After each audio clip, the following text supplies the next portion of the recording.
In today's video, I will give you some tips on what to transfer for a painting. Hello everyone and welcome. I'm Alisa, and today I wanted to share with you some tips for when you're transferring a painting. I had some questions asked from my How to Transfer Sketches to Watercolor Paper video, which I will link in the description, about how I decide what to transfer for a painting. So I thought I'd give you a few examples of how I decide what to transfer and what to leave out. Here are all the tools that you will need to do some transferring. I have some tape, my transfer paper, my reference photo, an embossing tool, and my pencil. So here I've cut out a piece of my transfer paper, and you want to be very careful because it does transfer very easily. So before I turn that over,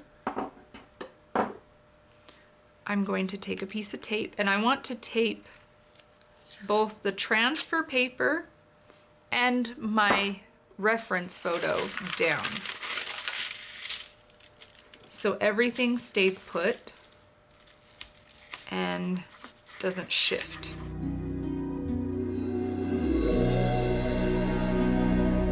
I know some people have light boxes and use those instead of transfer paper, but they can be quite pricey. I do have one, but I also use transfer paper as well.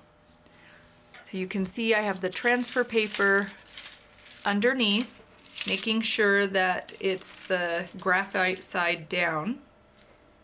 And then I'm going to take my embossing stylus. We're going to start with our person. The lines I want to make sure I draw are the main structure of our form. I will ignore a lot of the details and save that for the painting stage. So here I'm going to go on the edge of our hat. I don't need all the little bumps in it. So I'm going to go in and outline the whole thing. Sometimes what I will do to help myself is take the pencil, and before I ever transfer, I will draw over the lines that I want if you were to use a picture as your reference instead of doing your own drawing. So I'm going to outline my highlights because to me those are very important lines that should be kept. And sketching them out or transferring them now will help me to remember those. I want to get the earring because that has a highlight in it. And these strands of hair. Now I'm not doing each individual hair.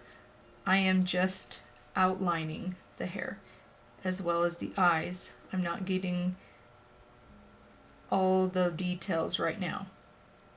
I'm going to outline the face. Shadows and highlights are something I would always outline. So here's some hair. Just outlining the clump of hair and outlining where that shadow is and where this deeper shadow is. Does that make sense? Outlining the lip. There's a shadow on the lip. And then finishing outlining the nose and this cheek here. I will outline the whole scarf and the jacket, keeping in mind those highlights and shadows. Sometimes I'll go in and make sure I grab these shadow or those highlights, and I can go in and grab the shadows if I feel.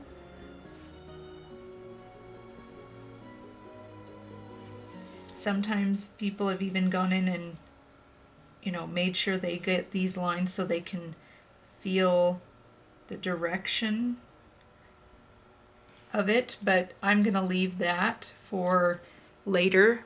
Like I said, I don't want to add too many lines because I don't want to create a lot of mess and mud when I go to do my painting. Here, you'll see that I have an outline of myself here. That's great. That's about all I need. The only other thing I might change is adding the shadow lines here on my neck, just so I know where those begin. You can see those there. Now we'll go in and decide what we need to keep and what we need to leave out with our landscape area.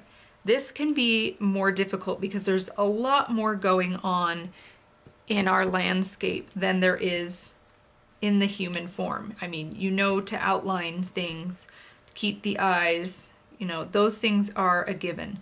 But what do we keep and what do we leave out in our landscape?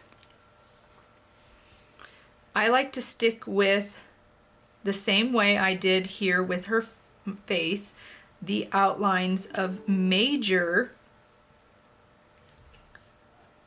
rocks, like here. I have a rock here. So you're just gonna outline, you know, what you want to keep. What are you as the artist trying to portray in your painting? Are you wanting all those details? You know, are you just wanting basic forms? I just want the outline of all the rocks in the landscape. Most of this I really do decide when I'm in my sketching stage, which is why I prefer to sketch than just transferring a photo, because it allows me to go through and decide what I want and what I don't want, what is important to me, what I want to shift and move, because if I'm sketching it out myself, I can shift and move things, whereas if I'm transferring, it's a lot more difficult to do that. You kind of have to follow along your lines.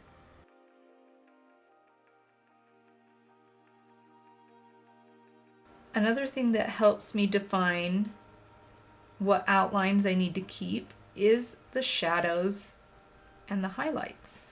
Like here I have a highlight that is a great one to keep, and then I'm not going to worry about all of this in here. I might go in and then outline where the shadow ends, and that will help me when I'm doing my painting, knowing that I want all of this section to be in shadow. None of the details in this part matter, if that makes sense. I don't need to have all those details. It just needs to be in shadow. Again, with all of these. That's a lot of times how I decide. I will look for those strong shifts in value. Those highlights and shadows, those help me pick a picture. The more contrast and highlights and shadows I have, the better the painting will be, just because with painting you want those help really push your painting. In photography, maybe not so much, but for paintings, they're wonderful. So I want along this ridge. Some of it is in highlight, some of it is in shadow. It would be the same with trees or flower petals.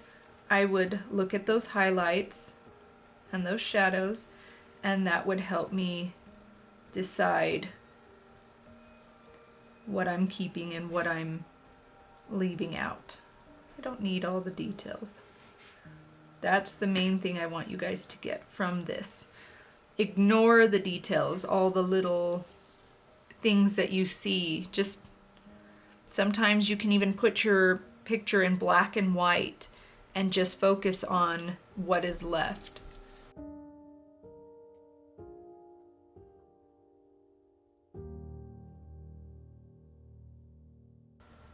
I think I've got most everything I want. I'm going to omit the branches down here. I don't feel like they're important to what I want to show. And here I might go in and make sure I have the highlights and the shadows defined in this spot. Maybe not all of them. I'm not going to go in and do every little detail, but some of the main ones I want to make sure I keep. Like I said, it depends on how realistic and how detailed you want to go, but a lot of that I will define while I'm in the painting stage, because too much pencil confuses and makes things muddy. Sure, I get this. I'm not sure if I already did or not. Okay, so now we will reveal what we left. I'm gonna move this out of the way. I know the thing with transfer paper is it can leave some residue. That's when I just take my kneaded eraser and go over it. You can go over your desk as well. So you can see what I kept, what was important, and what was just busy and noise. And then I would go over this because it is loose graphite. I would always go over my sketch before I start painting. Even if I'm drawing straight from a pencil, I would still do this. Go over your drawing to get up any loose graphite so that it doesn't bleed into your painting, because if you're doing white, then it'll ruin it and turn it gray. And I can still see it. Then if you want, you can go in, maybe you lost something, maybe it didn't look exactly the way you wanted, so then you can go in with your pencil and touch up a few lines. Maybe I see the lip here. And then, as you can see, I have what's left is my shadows and highlights, and I know by using my reference photo where those are going to be. All of this will be in shadow, so I would paint that all dark. On the bridge of the nose here, there's a little bit of a highlight that I did miss. You can see where I have my highlight lines here, and that is perfect because then when I go in, I know this is what I want to keep white, and this is what I would color. If you're afraid to get into those, you can always use masking fluid. Some people have even gone over with tape. I just use masking fluid, and I have found the Sennelier brand to be very good. I've never had problems with it ripping or tearing my paper. Just make sure before you use it that you shake it up. See those lines? There you go. So there you can see what I've decided to keep. Just keep things simple. The less lines, the better. Thank you all so much for joining me, and I hope this video was able to help you guys as you're trying to figure out what lines are important when transferring and what is just noise. Speaking of noise, it's been a long time since I've done a self-portrait. Let me know if you would like to see me do this one or another one, maybe showing more of my face, in the comments below. I would love to hear from you guys and know what you think. I hope you guys enjoyed this video. Thank you for joining me, and don't forget to like and subscribe, to click the bell so you can be notified when I upload more videos like this one, and I hope to see you in the next one. Bye!